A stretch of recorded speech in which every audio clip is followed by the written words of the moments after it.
Okay, so now we're going to talk about TDD. So TDD, we talked about in CSI 40 a little bit, and we're not going to do the full lecture on it. Instead, we're just going to show you how to use the Gtest suite to test your code. Your next project is going to require you to test your code using TDD. Your last project, you could test it however you wanted. We were kind of vague on it. So let me become a random student in the class, and let's take a look at this file that I've prepared for you. So we've got here a function called getSize, and getSize is a function that takes auto as a parameter. That's kind of weird, isn't it? It takes auto as a parameter. It's C++ 20 and above, I believe, and it returns auto as a return type, which is C++ 14 and above, I believe. And so this function here will work with an array. It'll work with a vector. It'll work with a, I don't know, deck. Let's make a deck. A double-ended queue. So we can do one of these things here. Vector will be switched out with a deck. And we'll call it deck 16. Okay, so what we have here is I've just created some global data structure. It's not really a good practice, but whatever. They're just globals, so I can pass them in as function parameters. And we got here a function. So this is the function we're going to test. We want to test this. And we want to test it systematically. We want to have an automated test suite that, as we work on this function, of course, it's only a one-liner, but just imagine it's like a big function. As we work on this function, it would be nice to verify that we have not broken it. Okay? And so we can create different tests here. And, oh no, you see FizzBuzz? Yeah, FizzBuzz, yeah. This is, I copied and pasted this from the FizzBuzz TDD. Whatever. This is not FizzBuzz. Okay. So what I've got here is I've got three different sets of tests. One of them is called good tests, one of them is called bad tests, and one of them is called edge tests. And this is like, in general, how I like thinking about testing my code. Okay, so a good test means it's like normal behavior, right? Like let's say that I'm writing code that will let's say I'm writing code that will take a vector of integers by const reference as a parameter, and it will return vector.at 0. Okay. So I've got a vector, and I'm like, give me the first element of the vector. All right. A good input would be, you know, let's see here. Probably want a different test suite, whatever. So I'm going to make a test here in Gtest. Expect equals means it's going to, typically what you do is you put your function and the parameters as the left parameter to expect equals, and then you say what it should equal on the right side. So expect equals will fail if the two things are not equal. It will pass if the two parameters are equal. So expect equal, we want front passing in vector, I don't know, 10. We expect the first value of vector 10. So what do you guys think the first value of vector 10 will be? What's the value of the first element of vector 10? Anyone? I've got a lot of vectors on here, and the name tells you how big those vectors are. And if you're confused by that, I'll explain that in a second. Yeah, so vector 10 is 10 copies of the number 420. Okay.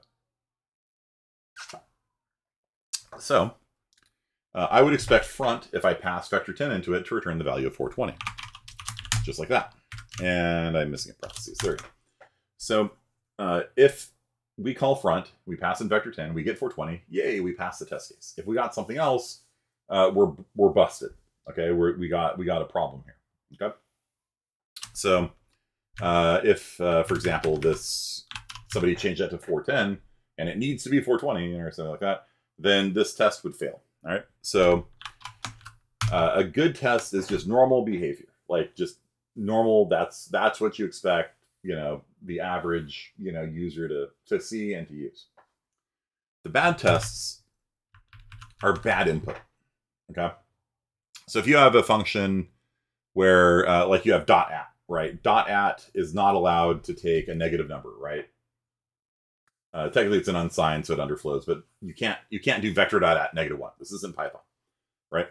And so a bad test is bad input, and then your code has to handle the bad input correctly, like by throwing or something like that. And so in this case, I'm gonna do something bad and just say if vector.size is less than 1, then return -999. This is horrible coding practice. Don't do this. It's going to make writing the test easy. So for a bad test, I'm going to say if we pass in vector 0, because vector 0 has no elements in it. You see this here? Vector 0 has no elements. And so if I'm trying to return the first element of a vector that has no elements, there is no value I can return. Not even -999 makes sense. And so this is a bad input. Okay. And so right now, I'm just going to use this as a placeholder and just verify that it's handling, sort of correctly, but not really correctly if you try getting the first element of a vector that has no elements. There is no bad test for get size, because get size will just return the size of the vector. Again, these are just like little dummy functions. These aren't like real functions. What you're going to do for lab time is you're going to write real functions. I'm showing you here today how to test them. Okay. So there's this weird syntax test, and then that's the name of the overall thing we're testing. That's the subset. And then these are the individual tests here. And so expect EQ says the first thing here, you need a parentheses here. The first thing here should equal the second thing here. And down here, I forgot that parentheses too. Good. And then edge cases. So good is normal behavior. Bad is there's bad input into it. It doesn't mean the test is bad. A lot of students were just like saying, well, that should equal, whatever, and the test is wrong. No. No. A bad test doesn't mean the test is bad. It means you're testing bad input into the test. Okay. And then edge cases. So edge cases are, you have an edge in your code anytime you have an if statement. Anytime you have an if statement, you have an edge. And so when I write my edge cases, I am going to be testing the number that's in the if statement +1 and -1. Okay. So if I have code like last semester we did Java rainfall, and part of Java rainfall is that you have to return the top 5 days of rain. Yeah, you have a vector filled with rainfall data. You have to return the top 5 days of rain. So we've got an if statement in there saying if the number of days is greater than 5, only do the top 5. Otherwise, do however many days of rain that we have, sorted greatest to smallest. And so that number 5 is an edge. And so we have to be careful, because off by 1 errors are maybe the number 1, maybe the number 2. Copy paste errors are pretty common too. But they're definitely one of the most common, most pervasive bugs in computer science. Anytime you have a number 5 in there, what if you had a 5 and your code says less than 5 or less than or equal to 5 or greater than 5 or double equals 5 or greater than equal to 5? You're getting off by 1 errors, depending on if it's less than or equal to. And so you want to test the heck out of those things. Okay. So if I was going to be testing rainfall, I would test it with 5 days of data, 5 days of rainfall, 4 days of rainfall, and 6 days of rainfall, to make sure that it is in fact working properly on the edge, and 1 above and 1 below. And I could also test with 1 day. I could test with 0 days. That's probably a good edge to test for too. Am I handling 0 properly? Because 0 is often an edge that we don't handle properly. Because if you're doing average rainfall, what is the average rainfall of 0 days? You're going to have a division by 0 maybe if you're not handling it right. So putting an edge for like 0 is also another thing that's a really good idea. Right, because when you do average, you add up all the things in the vector, you divide by the size of the vector. If the size of the vector is 0, congratulations, you've crashed. So putting in a test for 0 is also a good edge to search for. And if you wanted, you could add tests for 8 days of rain and 10 days of rain and 100 days of rain. But at a certain point, you're just like, well, the if statement just says 5, so maybe I'll throw a test in for 30 or whatever, just to make me happy. But you don't have to do anything more than that, because you've covered one side of the if statement, you've covered the other side of the if statement, and then you've covered on the nose. Okay. So for edge tests here, forget size. I don't know. The only edges I can think of is like size 0, size 1. I don't know. So I've got a vector here that has no elements in it. I've got a vector here that has 1 element in it, hence the name vector 1 and vector 0. And so the size of vector 0 should be 0, and the size of vector 1 should be 1. And if it's not, it'll fail the test case. Okay. What else we got here? Array 10. Yeah, that's a good one. Good test. Okay. Okay, so here's how you actually use Gtest in practice. Okay. Step 1. Make sure the first line of main is testing : init Google test. And this requires you to #include Gtest. Okay. Maybe we'll make that step 0. Step 0 is to include Gtest. Okay. So you include Gtest, and then the first line of main should be to call init Google test. That gets everything set up properly. You then write your tests. That's these guys up here. We've got all of our test cases up here. And tests could be a lot more complicated than this. I'm just showing you guys the basic way of doing things. I'm using globals, which I'm not super happy about, but these are all global variables, which I'm not stoked about, but whatever. If you guys are wondering about the sizes of these things, that is 8.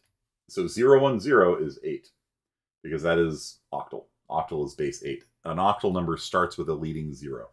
So never put a leading 0 on your code to like make the 3-digit numbers all line up right. Don't do that. If you start a number with 0, it's base 8 instead. And so I've got 1 8. So it's the number 8. This is the number 16. Okay? Because I've got 2 8s. This is the number 25. I've got 3 8s and 1 1. Okay. So this is 10. This is 16. Because this is hexadecimal. Hexadecimal is base 16. This is 17. This is 18. This is 26.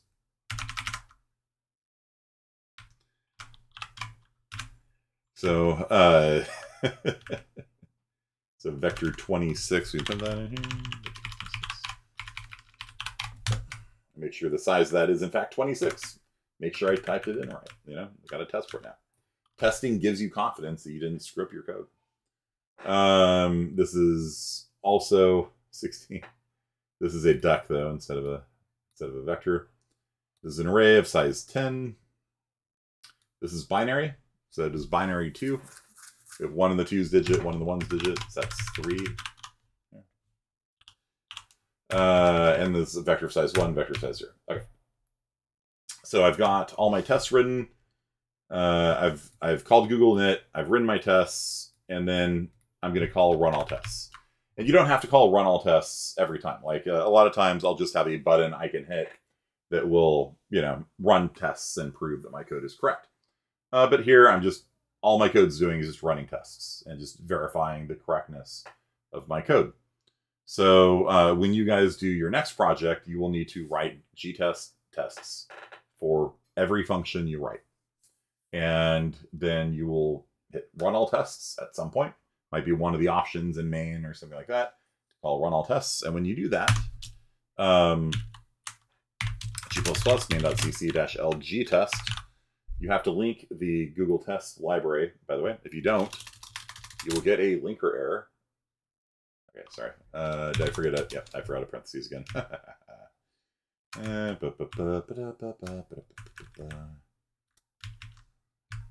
Where is 1 2 1 2 3?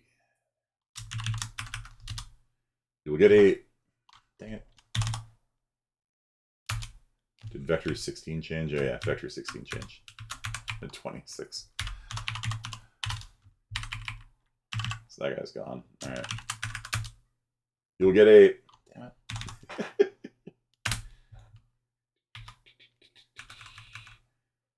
For whatever reason, the LS language server is not running on this. That one. You'll get a linker error like that. Thank you. Good timing. Okay, so this is what a linker error looks like. And a lot of students got linker errors on the summer exam because they were not linking their code properly. You have to have, if you are calling a function, like run all tests, you need to have the code for run all tests available. If it's not available, then it needs to be found in a .o file that you're combining with your current .o file. A library is very similar to a .o file.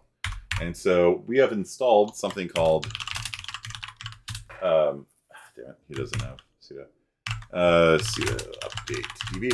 So we have something called Gtest, libgtest installed.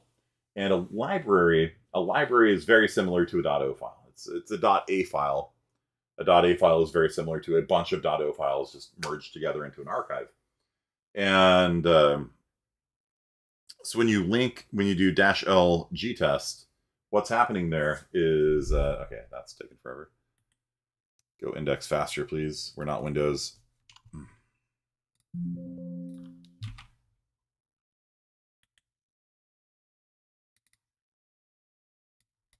Okay.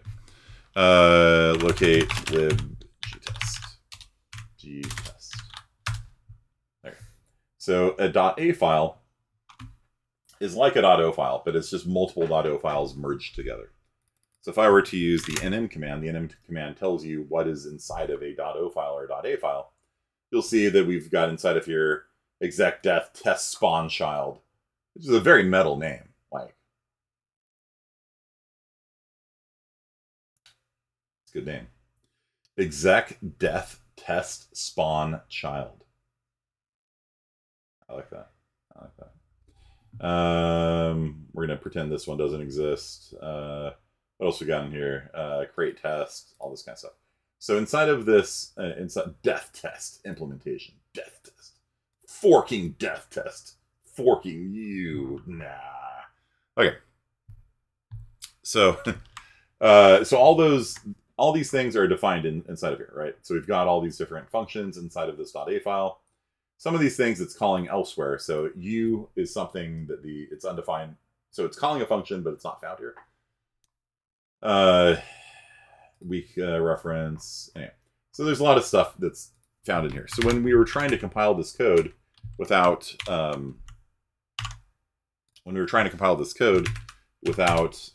lib gtest, you guys should all become very familiar with this thing here. This kind of error message. Okay. Sartorelli, you saw one of these in the last couple days. So whenever you see user bin ld complaining about something, that is a linker error. That is not a compiler error. Your code is compiled. You are not putting the pieces of the puzzle together correctly. You are calling a function. You pinky swore. You pinky swore to C++. That function exists, but when it comes time to build the executable, it can't find it. It's doing the John Travolta, where is the function kind of thing. So oftentimes we will do something like main.o, vector.o, ChatGPT, vector.o. That's the final step. That's the linking step. It puts all the .o files together and builds an executable out of it. Instead of using .o files, like I said, you can use a library. A library is like a collection of .o files. And so by doing this, it links the gtest library against main.cc and ignoring the return value of int. I don't care. Declared warn unused result. That is annoying. Because that warning should only be there if you have you have to use the return value, right? So I'll just see out the results, whatever, because run all tests does things. It does useful things even without catching the return value on it. So we'll recompile that, get rid of the warning, and here we go. Okay. So you can see we're running 3 tests from one test suite called FizzBuzz. So FizzBuzz has 3 tests. It's got good tests, and we ran that, and we passed them all. Bad tests, we ran them, caught them all. Cool. Edge tests, we ran them, caught them all. Good. 3 tests, all passed. Global test environment, tear down. Yay, everything's happy. All right, cool. Now let's see what would happen if we failed the test. So let's say that we're working on our code, and we broke something. Right? We broke something. Okay? This is why TDD is so great. If you break something, and all of your tests are good, then when you go and recompile first, when you go and run it again, then you are going to fail a test, right? So it's saying, hey, you failed this one. You called get size on array 10. You got 11, but it was supposed to be 10. We called get size on the deck of size 12, and we got 17. It should have been 16. And so it'll sit there and tell you, you know, what you were expecting, what you got wrong, and the green turns red, and like sirens go off, and you know, you failed this one, you passed this one, but you failed these. And it lets you know, like, you screwed up. And you're like, oh, shoot. And you come back here and recompile and run it again, and now it's all green. Okay? So the basic idea with TDD is you write your test cases so that you can kind of prove that your code is correct, right? So it's not exactly proof. It's probabilistically correct. But the idea is, you know, if you can specify this is the input to a function, this is what the output should be, you can come up with some test cases, and you want good coverage over your codes. You're going through all the different ways. You can do an if statement, an else statement, and things like that. Then you could be confident that your code's correct. And then if later on you come back in and you mess with things, you refactor it, whatever. If you break something, it'll turn red, and you go, oh shoot, I screwed up. GitHub, save me. And then you could rewind back to your previous commit, right? And then maybe either re-implement it, depending on how much work you did. Or you could, you know, look at, you know, your current and look at what you had before and try and figure out why you broke something. Or you just revert. Like, sometimes I just break things so bad, I'm just like, not in a while, but like back in the day, sometimes I just break something so badly, I'm like, I'm just going to go back to the previous checked-in version and just, you know, pretend the last hour never happened. So that's one of the reasons why we're trying to get you guys using GitHub and committing your changes and pushing them to the cloud so you have backups of them. Because all too often in computer science, students will just like, I'm just going to remove this file, and then it's gone, right? Whereas if you had, you know, you've been using Git, you would have not just a backup of it, but you'd have a backup of every version of your code every time you push it. Every time you essentially save it to the cloud, you've got a different revision of the file available, and then that allows you to go backwards in time if you break something, and so on and so forth. And TDD gives you confidence going forwards that every time you make a change to your code, you have not broken it. Okay, so that's my little spiel on TDD. You guys understand the steps? The steps are hashtag include Gtest, call init Google test, top of main, write your tests. Don't call them FizzBuzz. You don't have to call them FizzBuzz. You can call them something else. Let's do front. Let's do front here. Let's call this front. Don't front.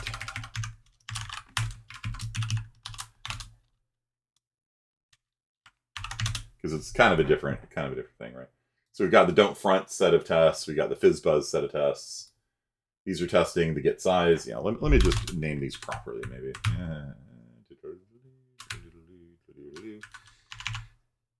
Let's not put you there. Let's put you in here. Oh, Y2Y Shift P. There. So we're gonna have front good tests, and we're gonna have get size good tests. We're gonna have front bad tests. And we're gonna have get size edge tests. We could probably do edge tests for front as well. So front edge tests. So with front, yeah, maybe vector 1 should return 420. because the first element of vector 1 is 420. I don't know, that's about it. Now, oh look, the language server is working again. Cool. So if you guys see this error, that's because the language server is defaulting to an older version of C++. Being able to use auto as a parameter in a function is C++ 20 and above. So if you are getting that error message, just ignore it, because when you actually compile your code, it should default to, I don't know, whatever we default to, 23 or 20. We default to 20, so it'll work. So if we compile our code, even though it's yelling at us for doing something we're not supposed to be able to do, it's actually fine. So there we go. And so you can see here, we've got our front tests. We've got good tests, bad tests, and edge tests for front. For get size, we've got good tests and edge tests. There's not really any bad tests. There's no bad input really for get size. And then, yay, everything passed. We're good. Everything's green across the board. Awesome. All right.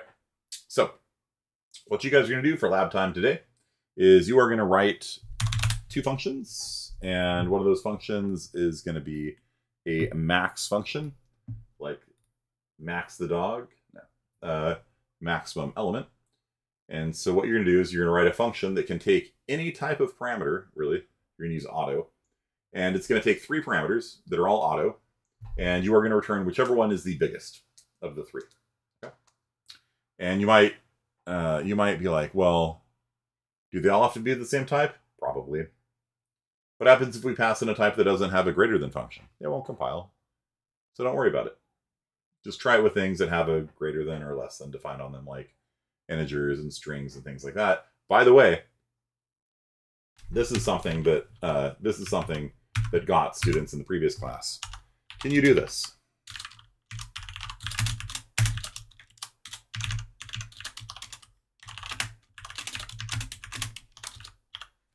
Is that doable?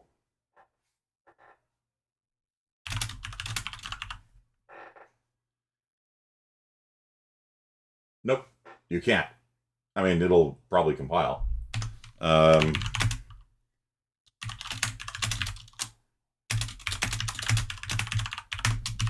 But who knows what you're going to get. A is less than B. Cool. What if we had Zapple?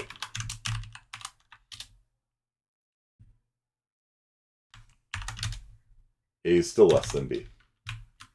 You guys see that? So apple is less than banana, but Zapple is also less than banana.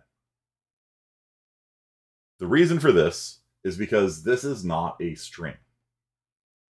Whenever you have a string literal like this with double quotes, it's actually a pointer. And so what you're actually comparing here is the memory address of those 2 string literals. And because Zapple came before banana, it's probably less. If you want to make a string class, and the string class has the less than operator defined on it, then you do something like this. Or that's going to call the string constructor. You guys know what a constructor is now. It's going to construct a brand new anonymous variable. Doesn't have a name. It only is going to exist for this moment in time. But it's going to construct a string and initialize it with a variable with the value of Zapple. And the other way we can do it is by putting an S at the end there. And now that's perfect. This is actually the exact same thing. So it creates a C++ string instead of a C-style string. C-style strings are the devil. So if we do that, then we will see that B is in fact greater than A. It's actually alphabetizing properly here. Never do any kind of comparison with string literals. They are a unfortunate legacy of the 1970s, like this right here. You know, that's a char star star. So that is an array of C-style strings. So it's a character pointer pointer. It's an array of character pointers, and a character pointer is a string in C. So don't you need to declare strings somewhere? Sure, you need to declare it in your header somewhere. So if you want to use string, you absolutely should include string like that. Except we don't need to because IOStream includes it. It's not guaranteed, so it's probably it's probably better practice that way. Start early. Very good. Very good. Yeah. Won't hurt anything. But yeah, IO stream includes string because it's got string streams in it, and string streams need string. So I think technically, though, it's not guaranteed they will include string. So you can do this, like, yeah, won't hurt anything. If you double include something, remember it's going to have a pragma, right? It's going to have a pragma once on it, or a include guard, where it won't include a second time.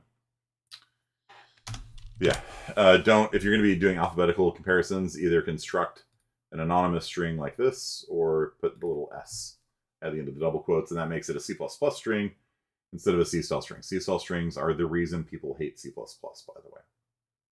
So, when people my age, you know, when you talk to other professors and they talk about how much they hate C++, it's not because of C++. It's because of issues like that, where, you know, you try comparing two strings, you're like, why can't I compare them? They're Zapple is clearly greater than banana. What's happening here? Yeah. So, always be careful. Always be careful with double quotes. Yep. All right. Any other questions about Gtest? You should be able to write some test suites and write some tests and just run all tests, and then you'll be able to roll this out in your next project, which we'll be working on probably starting next Friday. I don't know, something like that. We'll see. All right. Well, with that, have a wonderful weekend, and get the lab time to me. Just screenshot it on Canvas and submit it on Canvas. Don't worry about Discord. Just screenshot it to me on Canvas. All right. Peace.